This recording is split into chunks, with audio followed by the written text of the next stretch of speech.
Anna sat at the edge of the bed, holding the tiny white test stick in her trembling hand. 2 clear lines. Her heart pounded with excitement, joy, and a little fear. She was finally pregnant, the miracle she and David had been waiting for. Smiling through tears, she imagined telling him the news. She thought he would scoop her up in his arms, cry with her, and whisper about the little family they would build together. But the look on David's face when she told him that evening was not the one she expected. He did not smile. He did not cry. He did not even touch her belly. He simply stared at her, his lips tightening as if she had announced something dreadful instead of something beautiful. "You're pregnant?" His voice was flat, almost irritated. "Yes," Anna whispered, her eyes shining. "Isn't it wonderful? We're going to be parents, David. I can already imagine holding our baby." David turned away, rubbing his forehead. "This isn't the right time, Anna. My career is just starting to take off. I don't want the responsibility right now." Anna froze. His words cut through her chest like a blade. Responsibility? She thought this was love, family, their shared dream. She reached for his hand, but he pulled away. That night, instead of celebrating, Anna sat alone at the kitchen table, staring at the untouched dinner she had prepared. She placed her hand over her belly, whispering promises to the little life growing inside her. "Don't worry, sweetheart. Mommy will protect you, even if Daddy doesn't want us right now." Days turned into weeks, and David grew colder. He came home late, his phone always in his hand, smiling at messages he never explained. When Anna tried to talk, he brushed her off. "You're too emotional," he said. "It's the pregnancy hormones. Stop overreacting." One evening, as she waited for him with dinner, the clock ticked past midnight. David didn't come home. The next morning, she saw a photo on social media. David, dressed sharply, smiling at a glamorous woman in a red dress. They were at a rooftop bar, champagne glasses in hand, looking like a couple in love. Anna's breath caught, her vision blurred. She dropped her phone, her hands shaking. She couldn't breathe. The man she loved, the father of her unborn child, was with another woman while she sat at home alone, carrying his baby. She wanted to scream, but no sound came. Instead, she sank to the floor, clutching her belly, tears streaming down her face. In that moment, Anna's world collapsed. The dreams of a happy family shattered into pieces she could not gather. All she had left was the tiny heartbeat inside her. But Anna had no idea. This betrayal was only the beginning of a storm that would leave her broken, humiliated, and then transformed into a woman her husband would one day beg on his knees to take back. Before her world began to crumble, Anna Miller was known as the kind of woman who gave everything and asked for little in return. At 28 years old, she had built a modest but fulfilling life. She worked as an elementary school teacher in a quiet suburban town. Her students adored her because she was gentle, patient, and always carried a warm smile. Parents often said she was born to be a mother. Her days were simple. She woke early, brewed coffee in a chipped mug, and walked to school with lesson plans tucked neatly in her bag. She found joy in little things: children's laughter, sunlight streaming through classroom windows, and the idea of going home to a husband who she thought loved her as much as she loved him. Anna had not grown up with wealth or luxury. Her father passed away when she was 12, leaving her mother to raise her and her younger brother alone. From that experience, Anna learned resilience. She worked part-time jobs through college, determined to pay her way without being a burden. When she met David in her early 20s, she thought she had finally found safety and partnership. He was charming, ambitious, and full of promises about a bright future together. She believed in him. She believed in them. She gave up her small apartment and moved into his condo. She trusted that his long work hours and late-night meetings were sacrifices he was making for their future. She cooked for him, ironed his shirts, encouraged his dreams. She was the wife who stayed up waiting, no matter how late he came home. That was Anna, soft, nurturing, and endlessly loyal. But those qualities that made her a wonderful teacher, a devoted daughter, and a loving wife also made her vulnerable. She trusted too easily, forgave too quickly, and loved too deeply. When she discovered she was pregnant, she thought it was the answer to every prayer.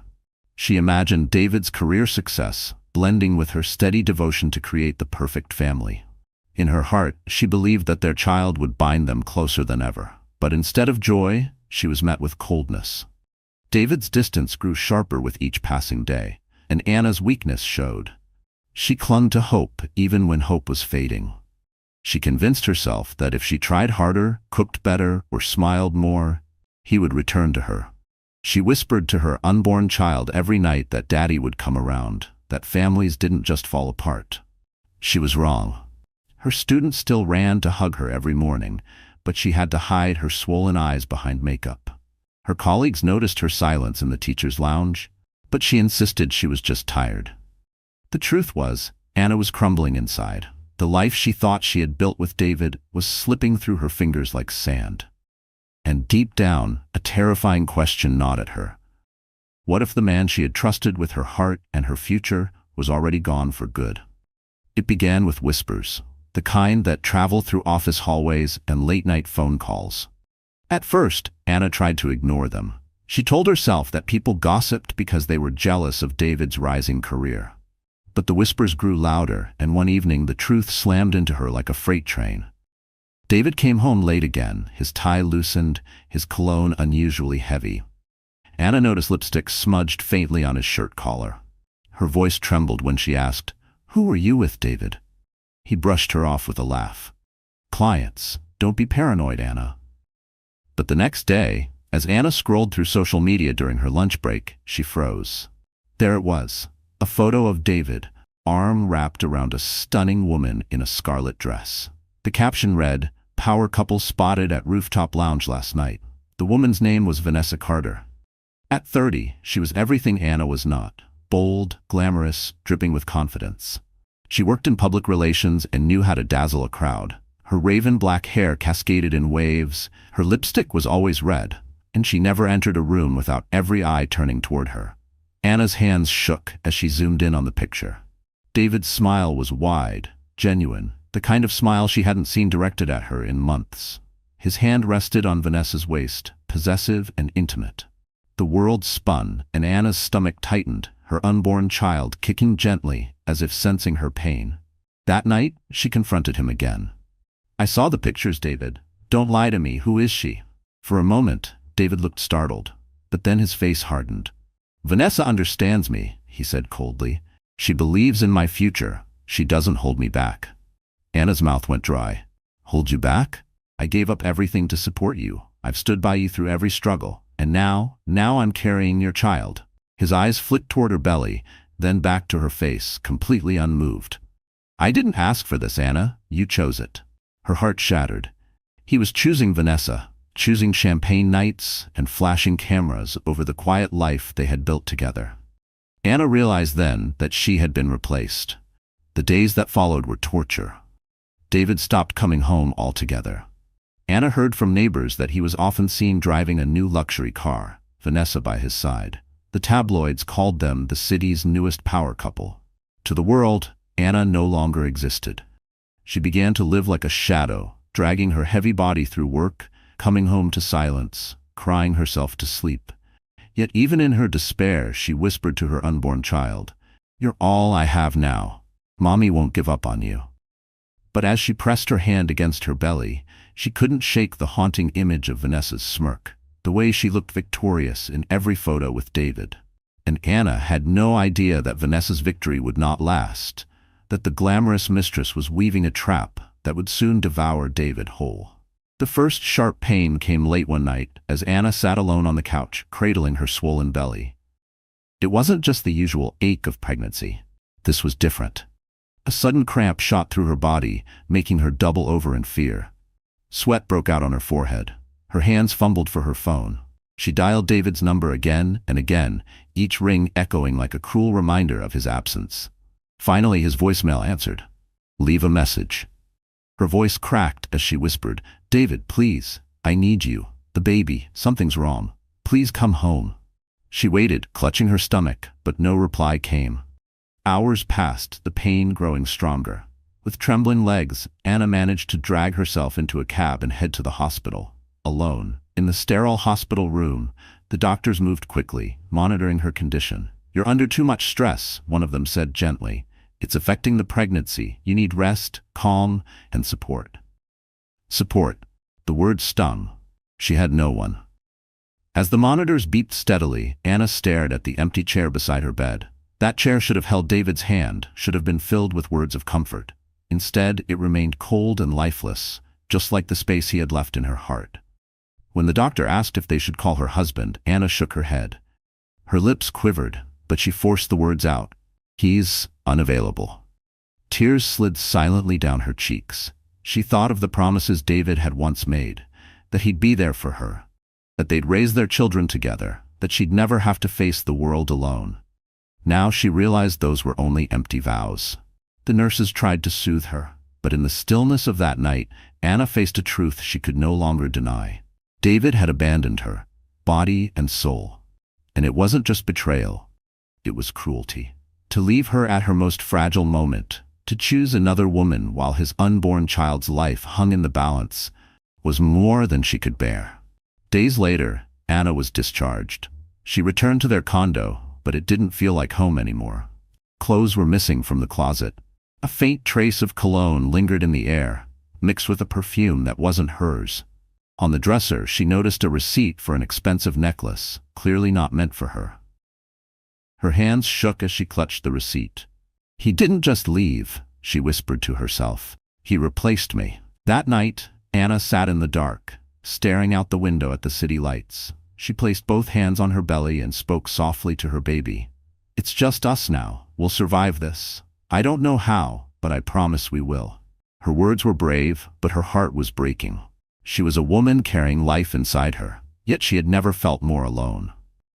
And as the city buzzed outside her window, Anna didn't yet know that fate was about to send her a stranger who would change everything. The rain came without warning that evening. Anna, exhausted from another long day at school, walked home with her umbrella half broken against the wind. Her swollen belly made every step heavier, and her heart felt just as burdened. She hadn't heard from David in weeks. She had stopped leaving messages because the silence on the other end hurt more than any reply he could have given. As she crossed the street, a sudden dizziness hit her. Her vision blurred and her knees buckled. She clutched her stomach, panic flooding her chest. "Not now," she whispered. "Please, not now." The world tilted and she collapsed onto the wet pavement, raindrops pelting her face. People walked past, too busy, too distracted. Some glanced, then kept moving. Anna's tears mixed with the rain. She tried to lift herself, but her body refused. She thought of her baby, helpless, depending on her, and a wave of terror surged. Then, through the haze, a man's voice cut through. "Miss, are you all right?" A tall figure crouched beside her, his suit already soaked from the downpour. He shielded her with his jacket, concern etched across his face. His hands were steady but gentle as he checked her pulse. I'm fine," Anna tried to say, but her voice trembled. "You're not fine," he replied firmly.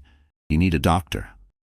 Without waiting for protest, he scooped her up effortlessly, carrying her toward a sleek black car parked at the curb. Inside, the warmth contrasted sharply with the storm outside. Anna tried to sit up, embarrassed, but the man held her steady. "Don't push yourself. I'll take you to the hospital." At the hospital, he stayed by her side as nurses rushed her in. Hours passed. When the doctor finally emerged, he explained that Anna had been dangerously dehydrated and under too much stress. "She and the baby are stable," the doctor reassured, "but she needs care, both physical and emotional." Relief washed over the stranger's face. He nodded, then walked into her room. Anna looked at him properly for the first time. His dark hair was damp from the rain, his tailored suit now wrinkled, but his presence carried authority and warmth. "Thank you," she whispered, her eyes brimming. "I don't even know your name." He extended his hand with a small smile. Michael Harrington." The name sounded familiar, but Anna was too tired to place it. She shook his hand weakly, feeling the strength in his grip. "You don't owe me thanks," Michael said softly. "No woman should face something like this alone." For the first time in weeks, Anna felt seen. Not as a burden, not as a mistake, but as a woman worth helping. She clutched his hand a moment longer than necessary, afraid to let go of the lifeline that had appeared out of nowhere. And though Anna didn't know it yet, this chance encounter with Michael would be the beginning of a bond that would shake the very foundation of the life David thought he controlled. The days after the hospital scare were some of the hardest for Anna. She returned to her empty condo, her body weak, her spirit even weaker. She tried to carry on with her routine, teaching, cooking simple meals, whispering lullabies to her unborn child, but loneliness sat like a heavy stone on her chest. She expected Michael to disappear from her life as suddenly as he had appeared. After all, why would a man like him concern himself with a stranger's problems? But he didn't disappear. The first gesture came quietly. A bouquet of white lilies arrived at her door with a simple note, "Wishing you strength and peace, M.H." She clutched the flowers, tears springing to her eyes. It had been so long since anyone had thought of her in such a kind, genuine way. The next day, a knock sounded at her door. When she opened it, Michael stood there, dressed casually this time, holding a bag of groceries. "I figured you shouldn't be carrying heavy bags around," he said, almost shyly. "Mind if I drop these in the kitchen?" Anna's first instinct was to refuse. She didn't want to seem weak, didn't want to owe anyone. But the sincerity in his eyes melted her resistance. She stepped aside. "Thank you, that's very thoughtful." From then on, small gestures became frequent. Michael would check in with a text, "Did you eat?" or "How's the baby today?" When she admitted she was struggling to prepare meals, he arranged for healthy dinners to be delivered to her door. When her washing machine broke, he quietly sent someone to repair it. Anna protested at first, insisting she could manage, but Michael only replied, "You don't have to manage everything alone." Each act of kindness chipped away at the wall of pain David had left behind. Anna began to look forward to Michael's visits. He never overstepped, never made her feel pressured. Instead, he listened, truly listened, when she spoke about her fears, her exhaustion, her heartbreak. One evening, as they sat in her small living room, Anna confessed through tears, "I don't understand why you're helping me. You don't even know me." Michael leaned forward, his expression calm but firm. "Because I can see you're stronger than you realize. And sometimes, even the strongest people need someone in their corner." Her heart tightened. Those words sank deeper than he could have known. For weeks, she had felt invisible, unwanted. Now, for the first time, she felt valued, but a quiet fear gnawed at her. She wondered if she was leaning too much on Michael, if she was letting herself feel comfort where she shouldn't. After all, she was still a married woman, even if abandoned. She placed a hand over her belly, whispering to herself later that night, "Don't get used to this, Anna. Don't hope for too much." What Anna didn't know was that her growing connection with Michael would soon be tested, and David's shadow was never far behind. At first, Anna thought she could hide. She told herself that if she kept her head down, focused on her baby and her work, people would eventually forget about David's betrayal. But in a small community, whispers travel faster than truth, and soon the whispers turned into daggers, aimed straight at her heart. It began in the teacher's lounge. Two colleagues sat at the far end of the table, speaking in hushed tones but not hushed enough. "Did you hear? Her husband left her for some rich woman. Poor thing, and she's pregnant too. Can you imagine? Or maybe he just got tired. Sometimes men don't leave for no reason." Anna froze, her hands gripping her coffee cup so tightly she thought it might shatter. She wanted to defend herself, to shout that she had given David everything, but her throat closed. She sat silently, pretending not to hear, while their words cut deeper than any blade. At the grocery store, she noticed the stares. Women leaned close to each other, whispering as she walked past. Men glanced with pity, some with amusement. The cashier forced a smile but couldn't hide the flicker of judgment in her eyes. Even parents at school began to act differently. Where once they had praised her warmth and dedication, now they avoided eye contact.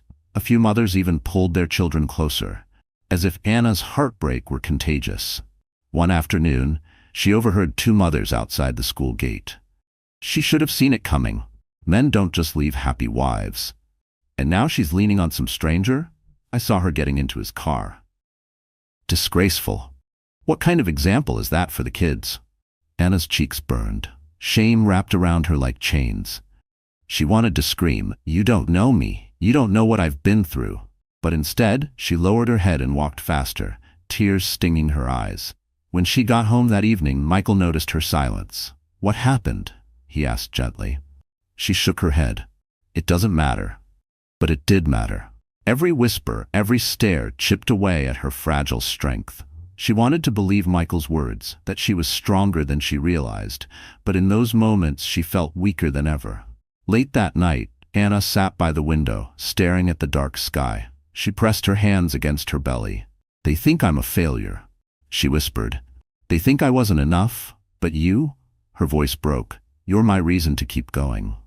Her baby kicked softly, as if answering her. She smiled through tears, finding a small spark of hope. Still, the cruelty of others lingered. Each day brought new stares, new whispers, new wounds. She was determined to endure, but she couldn't help wondering, how much more could her heart take before it shattered completely?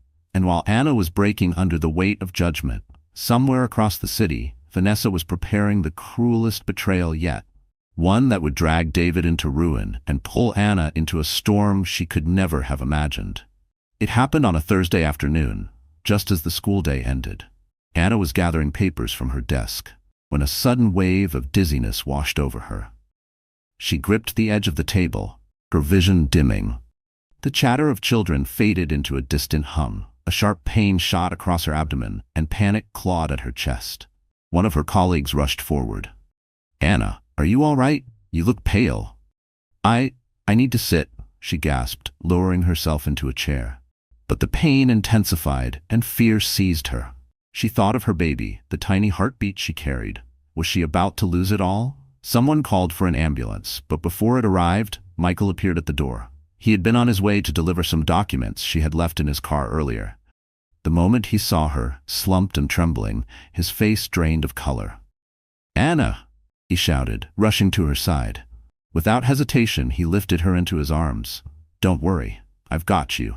The world blurred around her as he carried her through the halls, ignoring the shocked stares of teachers and students. He placed her gently into his car and drove like a man possessed, weaving through traffic, his jaw tight, his knuckles white against the steering wheel. "Stay with me, Anna," he urged, glancing at her pale face. "Just breathe. You and the baby are going to be okay." At the hospital, doctors and nurses swarmed her. Michael refused to leave, pacing outside the room, demanding updates every few minutes. Hours felt like days as he waited, each second heavy with fear. Finally, a doctor emerged. "She's stable. The baby is fine, but the stress and exhaustion are putting her at risk. She needs constant care." Michael exhaled deeply, relief flooding him. He entered her room quietly. Anna lay on the bed, pale but awake, her hand resting protectively over her stomach. When she saw him, her eyes filled with tears. "You stayed," she whispered. "Of course I stayed," he said firmly, pulling a chair to her bedside. "I'm not leaving you, Anna. Not now, not ever, if you'll let me." Her lips trembled. She was so used to abandonment that loyalty felt foreign, almost dangerous. She wanted to believe him, but part of her heart still bore scars from David's betrayal. As the days passed, Michael proved his words with actions. He coordinated with the doctors, ensured she had the best care, and even rearranged his business schedule to remain close. Every morning he brought fresh flowers. Every evening he read aloud to her, sometimes the news, sometimes light-hearted stories, anything to keep her calm. For the first time in months, Anna felt safe. She was still fragile, still hurting, but Michael's presence wrapped around her like a shield. And yet, deep inside, a storm brewed. Because while Anna was beginning to trust Michael, David was about to face the cruelest betrayal of his life. And when his world collapsed, he would come crawling back to the very woman he had left behind, only to find her no longer waiting. The contractions began just after midnight. At first, Anna thought it was another false alarm, but the sharp waves of pain told her otherwise. She clutched her belly, breathing heavily, panic rising in her throat. Alone in her condo, she reached for her phone with trembling hands. Without thinking, she called the only person she knew would come, Michael. He answered on the first ring. "Anna?" Her voice cracked. "It's time. I think the baby's coming. I'm on my way. Hold on." Within minutes, Michael was at her door. He helped her down the stairs, his strong arms steadying her trembling body. "Breathe, Anna. Just breathe," he repeated, his voice calm but urgent.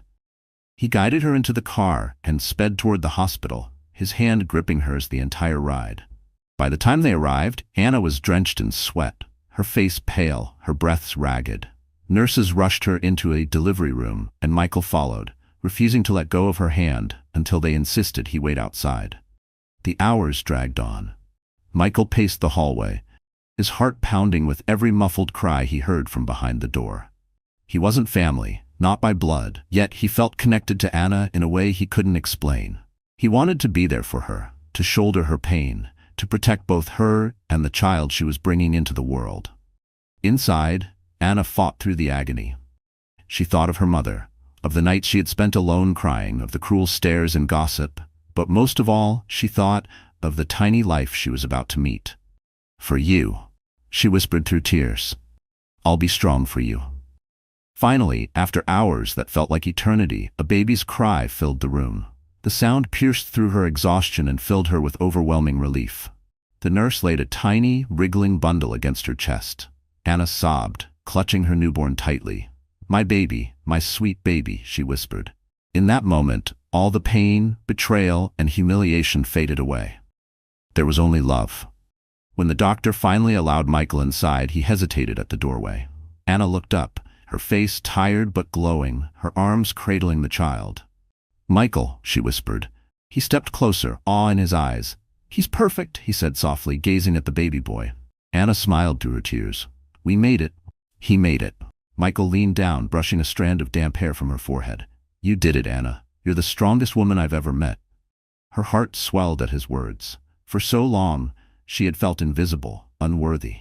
But now, in this fragile moment, she felt cherished. As Michael stood by her bedside, watching over both mother and child, Anna allowed herself to feel something she hadn't dared in months: hope. But while Anna held her newborn and began to dream of a new life, far across town, David's world was about to implode in ways even he couldn't imagine. The weeks after giving birth were both the hardest and the most beautiful of Anna's life.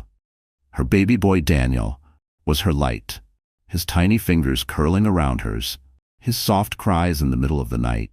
Every moment reminded her that she wasn't truly alone.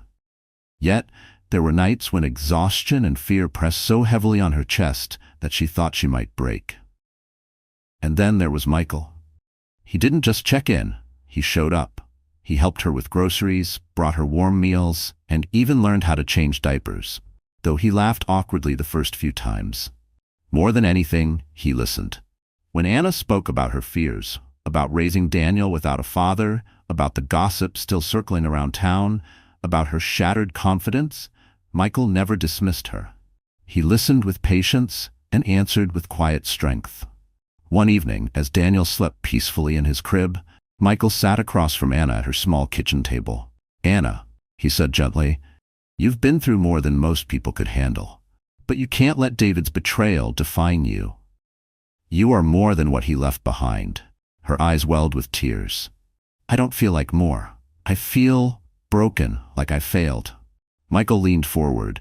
"You didn't fail. You survived. And now you have a chance to rebuild. Not just for Daniel, but for yourself. Let me help you." Those words planted a seed. Slowly, Anna began to see herself differently. With Michael's encouragement, she started taking small steps. She enrolled in a professional development course for teachers. She bought new clothes that made her feel confident, not invisible. She even started attending community events again, walking in with her head held high, Daniel in her arms. At first, the whispers followed her, but soon people began to notice her strength instead of her weakness. Parents at school praised her dedication. Colleagues admired her resilience. For the first time in months, Anna felt respected again. Michael was there through it all, never pushing, only guiding. He invited her to charity galas, where she met influential people who encouraged her growth. Standing beside him in elegant dresses he insisted on gifting her, Anna saw herself in a new light.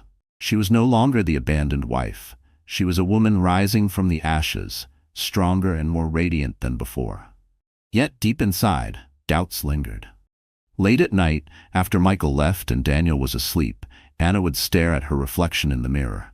She saw a woman transformed, yes, but also a woman scarred. She wondered if she could truly trust again. Could she open her heart after all the pain?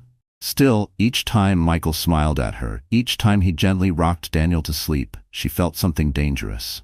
Hope. But just as Anna began to rebuild her world, David's empire was crumbling, and soon his downfall would drag him straight back into Anna's life. While Anna was slowly rising, David was spiraling into a storm he never saw coming.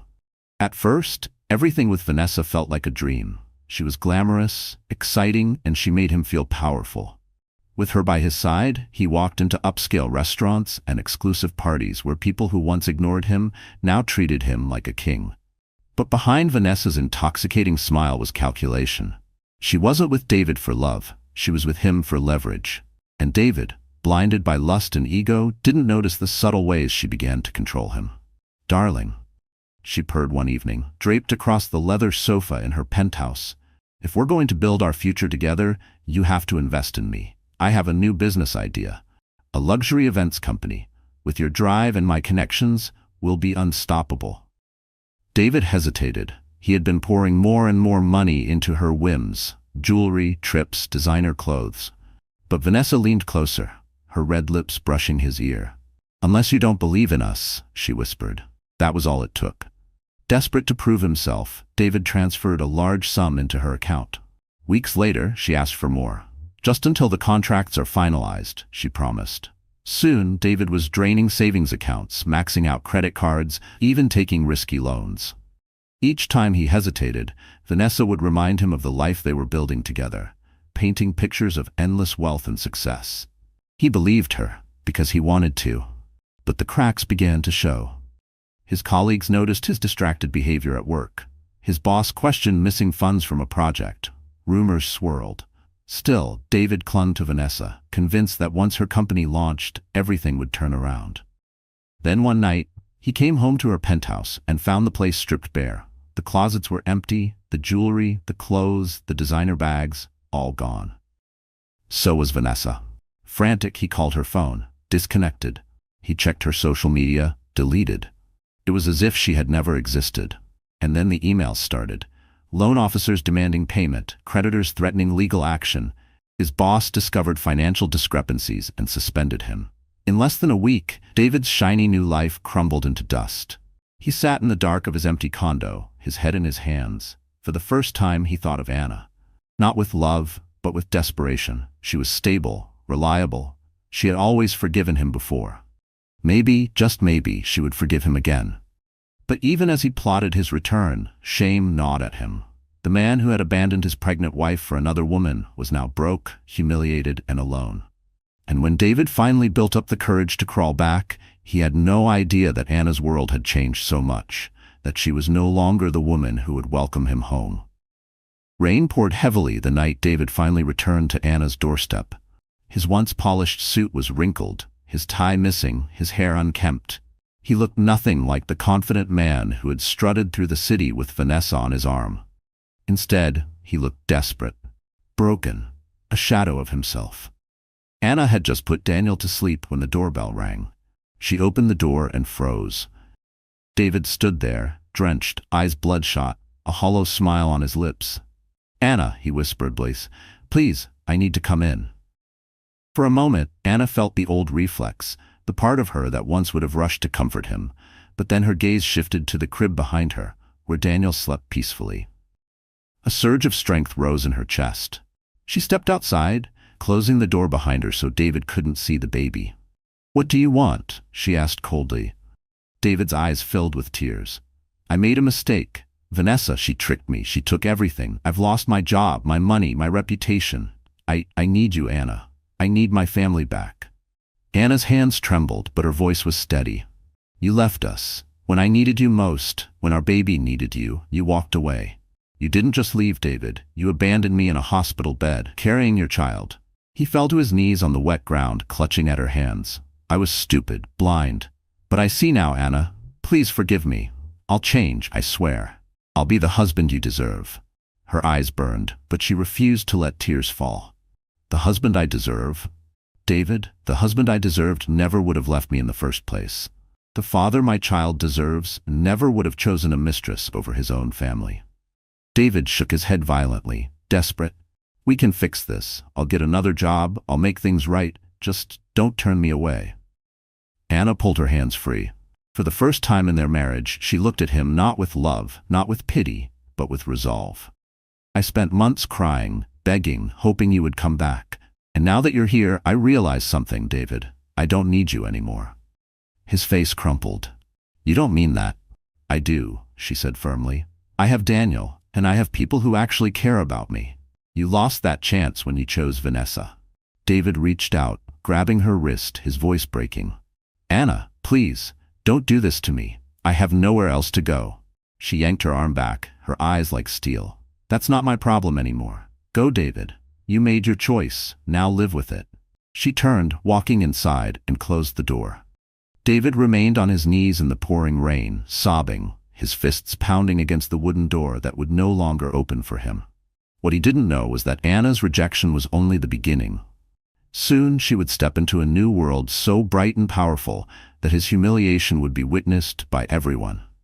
For months, Anna had kept her world small, her classroom, her condo, and the quiet safety of Michael's company. But Michael believed she was meant for more. You've spent too long hiding in the shadows, he told her one evening as they shared coffee at his office. It's time people see who you truly are. Anna shook her head. I'm not ready. They still whisper about me. Michael leaned forward, his voice steady. Let them whisper. Walk into the room with me, and they'll stop whispering. They'll start watching. A week later, she found herself standing in front of a mirror, barely recognizing the reflection. The elegant black gown Michael had chosen hugged her figure modestly yet gracefully. Her hair, styled into soft waves, framed her face. A touch of makeup highlighted her natural beauty, not masking it, but enhancing it. For the first time since David's betrayal, Anna felt powerful. When Michael arrived to pick her up, his eyes lingered in awe. Anna, he said softly, you're stunning. The gala was held at the city's grandest hotel, a place Anna had only ever seen in magazines.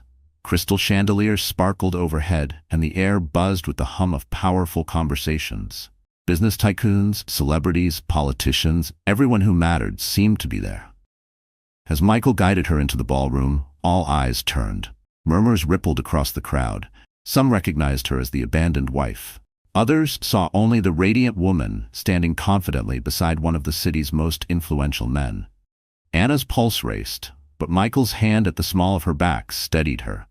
He introduced her to people she'd once thought were far beyond her reach. This is Anna Miller, he said proudly. An extraordinary woman and a dear friend. Every introduction, every handshake, every smile rebuilt pieces of her shattered dignity. She wasn't the woman people pitied anymore. She was someone to admire. Then came the moment that silenced the room. As Anna and Michael mingled near the stage, a group of reporters began snapping photos. Flashes exploded around them. Someone whispered too loudly, "Is she the reason Harrington's been smiling lately?"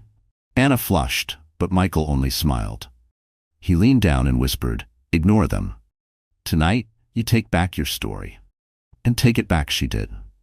When asked about her work, she spoke passionately about education, about giving children opportunities. Her words drew genuine admiration, and for the first time, people applauded her, not because she was Michael's guest, but because she was Anna. As the night drew on, Anna felt a lightness she hadn't felt in years. She laughed, she spoke, she owned the room. She had stepped out of the shadow of betrayal and into the light of her own strength. But the night wasn't over. At the edge of the ballroom, another figure entered.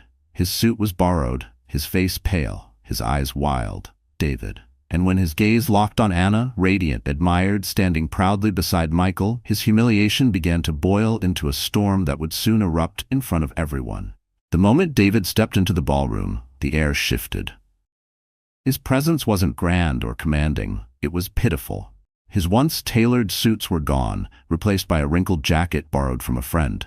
His shoes were scuffed, his hair unkempt. He looked nothing like the man who had once strutted proudly through the city on Vanessa's arm.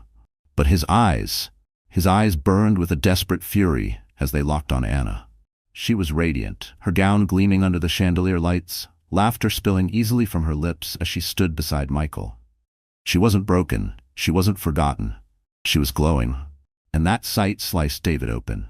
He pushed through the crowd, ignoring the startled stares and whispered remarks. "Anna!" His voice cracked, echoing too loudly in the elegant room. Conversations faltered, champagne glasses froze midair. All eyes turned toward the disheveled man storming toward the woman who had once been his wife. Anna stiffened, her heart racing. Michael instinctively stepped closer, his hand brushing her arm, protective yet calm. "Do you want me to handle this?" he asked softly. "No," Anna whispered, "not yet." David reached her, his chest heaving. "Anna," he pleaded, his voice raw. "Please, you don't belong here. You belong with me, with us." His eyes flicked desperately toward Michael. Then back to Anna. "He doesn't love you. He's just showing you off." A ripple of murmurs spread through the ballroom. Guests leaned closer, eager for the drama unfolding before them. Cameras flashed as reporters sensed a scandal worth capturing. Anna's voice was calm, steady, but edged with steel. "You have no right to speak to me like this, David. You made your choice. You left me." David shook his head violently. "I was wrong. Vanessa lied. She ruined me. But you're my wife, the mother of my child. Please, take me back."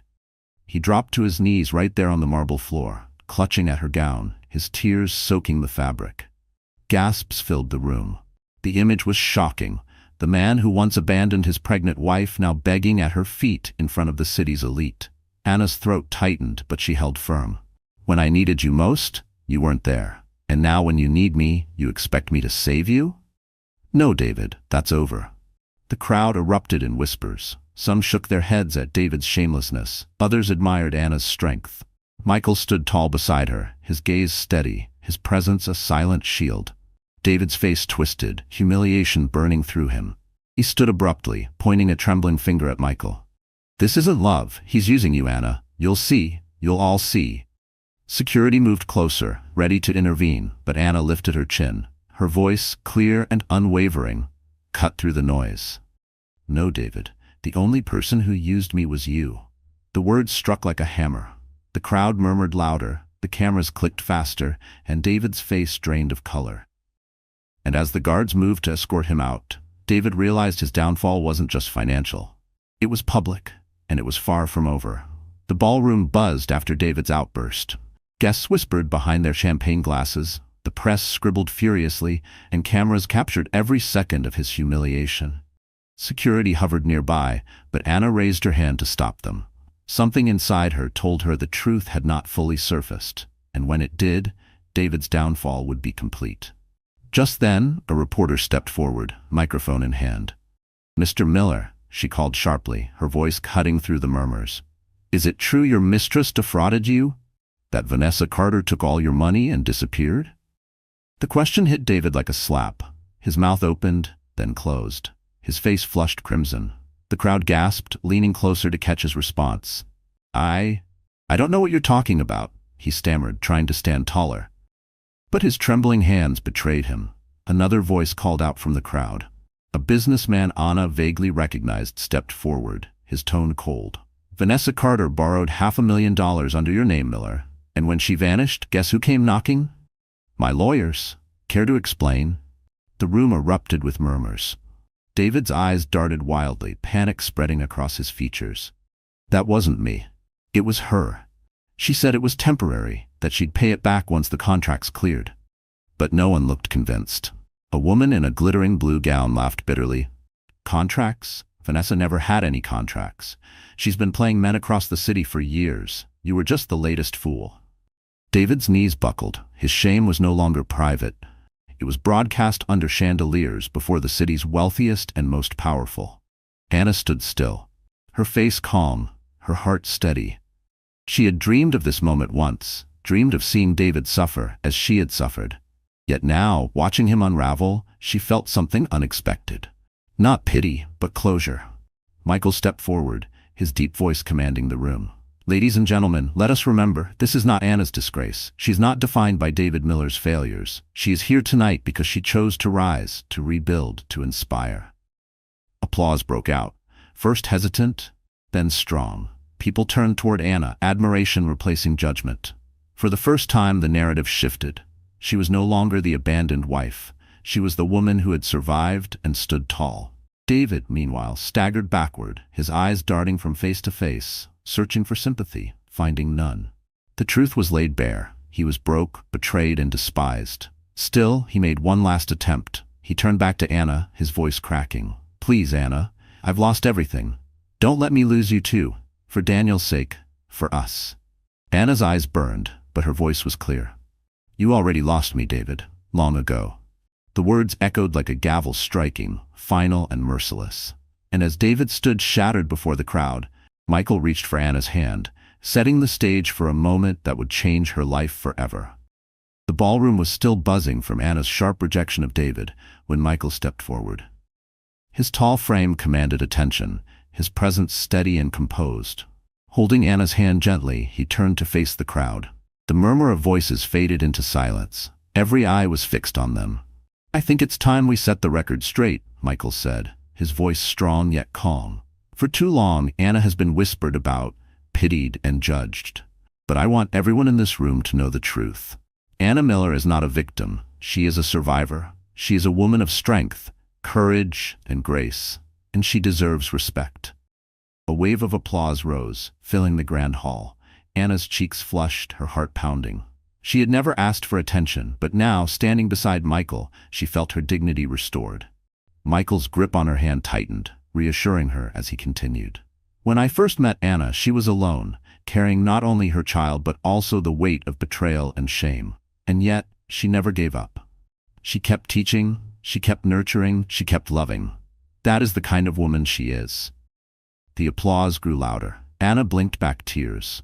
For months, she had endured whispers about her weakness, her supposed failures. Now, in front of the city's elite, she was being honored for her strength. Michael's voice deepened, filled with emotion. I want you all to remember this moment, because while some men, his eyes flicked briefly toward David, who stood pale and trembling at the edge of the crowd, chose selfishness and deceit, Anna chose resilience and love. She is the example we should all admire. The crowd erupted, some rising to their feet, clapping, nodding in agreement. David flinched, as if every word was a lash. His humiliation was complete. Where once he had walked proudly with Vanessa, he now stood alone, exposed, stripped of dignity. Anna glanced at him briefly, not with longing or regret, but with finality.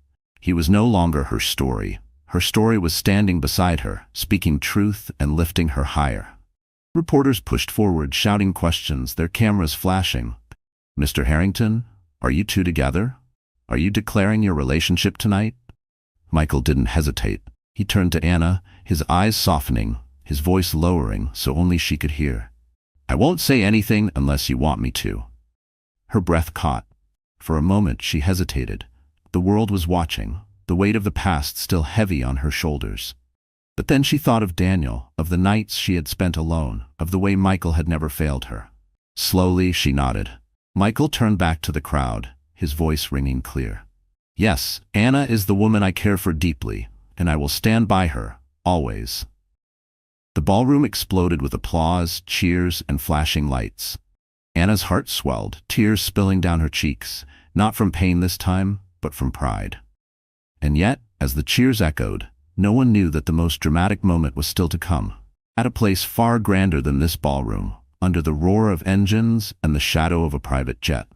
The night after the gala, the city was still buzzing with headlines about Anna and Michael.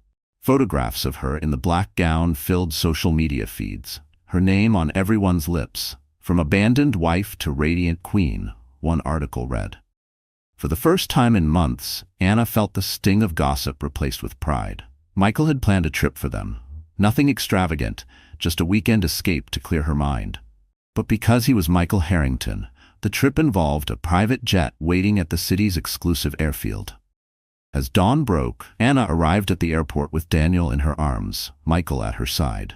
The sleek jet gleamed under the rising sun, its engines humming softly, ready to carry them into a new chapter. For Anna, the sight was surreal. Months ago, she had been abandoned in a hospital bed. Now, she was boarding a plane with a man who treated her with honor. Michael noticed the awe in her eyes. This isn't about wealth, he said gently. It's about freedom. You deserve to see the world without chains holding you back. Anna smiled faintly, holding Daniel closer. I never imagined life could feel this. Hopeful again. But hope was fragile, and it was about to be tested. As they approached the jet, a commotion broke out at the far end of the terminal. Shouts echoed, footsteps pounding. Anna turned, her heart lurching. David. He He was disheveled, his clothes rumpled, his eyes bloodshot. He shoved past security, ignoring their orders to stop. "Anna!" he cried, his voice cracking. "Don't leave me, please!" Michael instinctively stepped in front of her, shielding her. The guards rushed forward, but David broke free, dropping to his knees right there on the tarmac. "Anna, I beg you," he wailed. "Don't go with him. He doesn't love you. He'll throw you away like everyone else. But me, I'm your husband. I'm the father of your child. Please, give me one more chance." The scene drew stares from airport staff and passengers nearby. Phones lifted into the air, recording every second. David's humiliation was no longer private. It was live for the world to see. Anna froze. For a moment, the past flashed before her, the promises, the laughter, the betrayal. She remembered lying in that hospital bed alone, remembered the whispers, remembered Vanessa's smirk in those glossy photos. She stepped forward, her voice calm but sharp as glass. "David, you chose to leave me. You left me when I needed you most. And now you expect me to forget all of that because you have nothing left?" David clutched at her gown, sobbing. "Yes, because I'm nothing without you. Please, Anna, please don't walk away." Michael's hand gently touched her shoulder. His eyes were steady, his voice low. "You don't owe him anything, but whatever you choose to say now, Anna, the world is listening." Anna looked down at David, broken, trembling, on his knees. She lifted her chin, her decision burning in her chest. And in the roar of the jet engines, with cameras capturing every breath, Anna prepared to deliver the words that would seal David's fate forever. The engines of the jet roared, filling the air with a deep vibration that seemed to echo Anna's heartbeat. David was still kneeling on the tarmac, his hands clutching at her gown, his voice raw from pleading. "Anna, please, don't walk away from us. I can change. I'll be better. I'll be the man you need me to be." The cameras were rolling, passengers and staff watching from every angle. The woman who once hid from whispers now stood in the center of a public storm. But this time, she was not trembling. She was not broken. She was ready. She gently pulled her gown from David's grip and looked down at him, her voice steady. "You had your chance, David. More than one. And every single time, you chose yourself. You chose her. And when I begged for your love, when I carried your child alone, you weren't there. That was the moment you lost me." The crowd fell silent. Even the security guards paused, waiting. David's tears streaked his face. "But I'm your husband. We can start over. For Daniel, don't you think he deserves his real family?" Anna's chest tightened at the mention of her son, but she stood firm. "Daniel deserves a father who shows up, a father who doesn't abandon him before he's even born. You gave up that right when you walked away."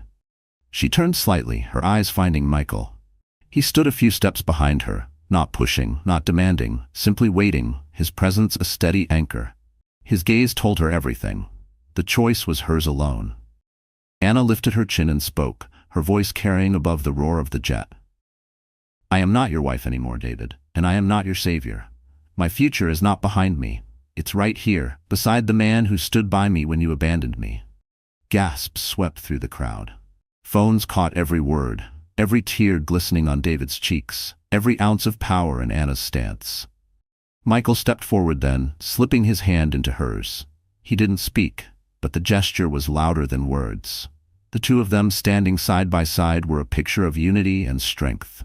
David's face twisted in anguish. He stumbled to his feet, shouting desperately, "You'll regret this. Anna, he doesn't love you like I do. He'll use you, just like Vanessa used me." Anna shook her head slowly, her voice cutting through his madness. "No, David, the only person who ever used me was you." The crowd erupted. Some clapped, some gasped, some shook their heads in disbelief. But one thing was clear. David's humiliation was complete. Anna squeezed Michael's hand and turned toward the jet stairs. Each step she took was a step away from her past, a step toward the life she deserved. Behind her, David screamed her name, his voice breaking into the morning air. But she didn't turn back. Not once. And as the door of the jet closed behind her, Michael prepared for a gesture that would not only end David's hold on her forever, but seal Anna's future in a way she never dared to dream. The cabin of the private jet was quiet, a stark contrast to the chaos they had just left behind on the tarmac. Anna sat in one of the plush leather seats, Daniel asleep in her arms, the low hum of the engines vibrating softly beneath her. Her chest was still heaving from the confrontation, but her spirit felt lighter than it had in years. Michael sat across from her, his eyes fixed on her, with a mix of admiration and something deeper. Something Anna had tried to ignore for months. He leaned forward, his voice calm yet weighted with emotion. "Anna, do you realize what you just did out there?" he asked gently. She looked down at Daniel, brushing a finger over his tiny hand. "I told the truth. I chose not to let him control me anymore." Michael's lips curved into a proud smile. "No, you didn't just tell the truth. You claimed your life back. You stood in front of the world and showed them who you are. And Anna," his voice softened, "I have never been more proud of anyone in my life." Her cheeks flushed, her heart skipping. She had grown used to Michael's steady kindness, but tonight his words carried something more, something that made her pulse race. He stood then, reaching into the inner pocket of his jacket. Anna's eyes widened as he pulled out a small velvet box. Her breath caught. "Michael, what are you doing?" He sank down on one knee, right there on the cabin floor, the box open in his hand. Inside, a dazzling ring caught the glow of the cabin lights, sparkling like a promise too bright to ignore. "Anna Miller," Michael said, his voice strong but tender, "I know your heart has been broken. I know you've carried burdens no one should ever have to carry alone. But from the day I found you in the rain, I knew you were someone extraordinary. You taught me what true strength looks like. And now, I want to spend the rest of my life proving that love can heal, not destroy." Tears welled in Anna's eyes, blurring her vision. She pressed her free hand to her mouth, overwhelmed. "I don't expect you to forget the past," Michael continued. "But I promise you a future where you and Daniel are never alone, never abandoned, never unloved. So Anna, will you marry me?" The jet was silent, except for the hum of the engines and Daniel's soft breathing. Anna's mind swirled, images of her lonely nights, her tears, her whispers to her unborn child. And then, images of Michael, holding her hand in the hospital, rocking Daniel to sleep, lifting her back into the light when she thought she was lost forever. Her tears spilled over. She lowered her hand, her voice trembling. "Yes, Michael. Yes, I'll marry you." Michael slipped the ring onto her finger, then leaned up to kiss her gently. Daniel stirred but did not wake, as if even he knew this moment was sacred. And while joy filled the cabin, outside on the tarmac, David stood in the pouring rain, watching the jet ascend, realizing he had lost everything, forever. The jet soared into the clouds, carrying Anna, Daniel, and Michael toward a future that felt brighter than anything she had ever imagined. For Anna, the sound of the engines was like a hymn of freedom, drowning out the years of betrayal and pain. She glanced at the ring on her finger, its sparkle reminding her that even broken hearts could be mended with love and patience. Meanwhile, back on the tarmac, David stood drenched in rain, staring at the empty sky where the jet had disappeared. His knees buckled, and he sank onto the cold pavement.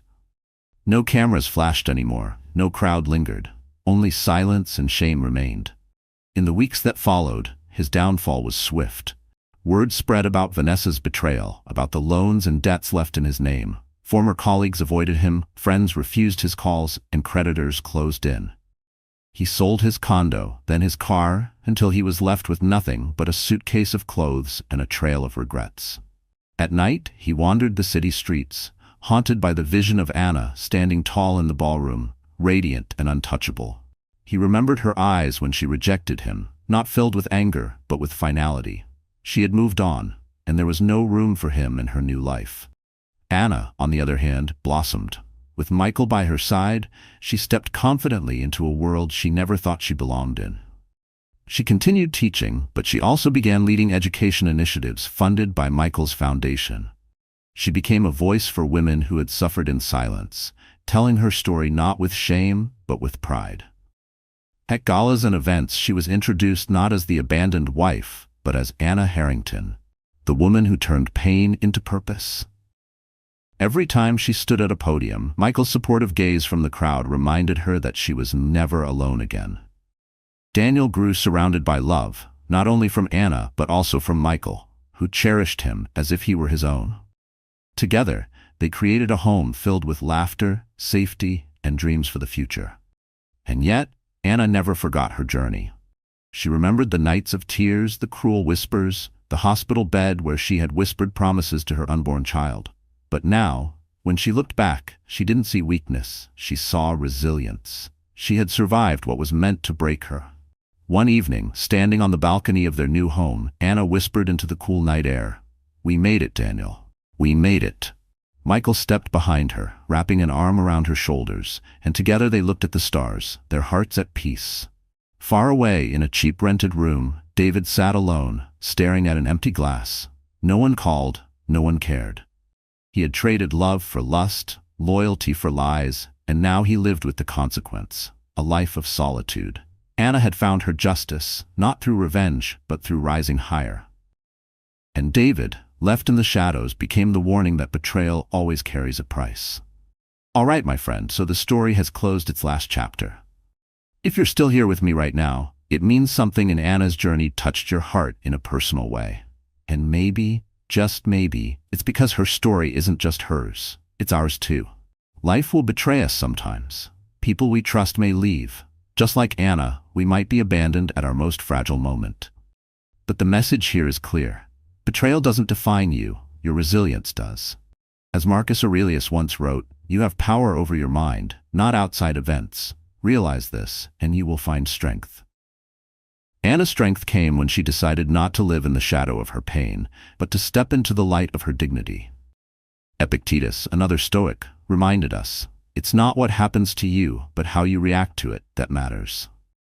David's betrayal could have destroyed Anna forever, but instead she transformed it into a story of survival, healing, and hope. She didn't get revenge by hurting him back. Her true revenge was living well, building a life filled with respect, love, and peace. And that's the lesson for us. Whatever storm you're going through right now, remember Anna's journey.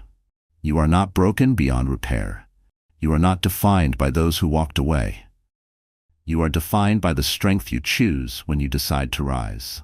So if this story stirred something in you, if it reminded you that healing is possible, that dignity is worth protecting, that love can be rebuilt, then let's keep this message alive. Hit that like button, share this story with someone who needs it. And don't forget to subscribe so you'll never miss another journey like Anna's. Because who knows, the next story might be the one that helps you rise too.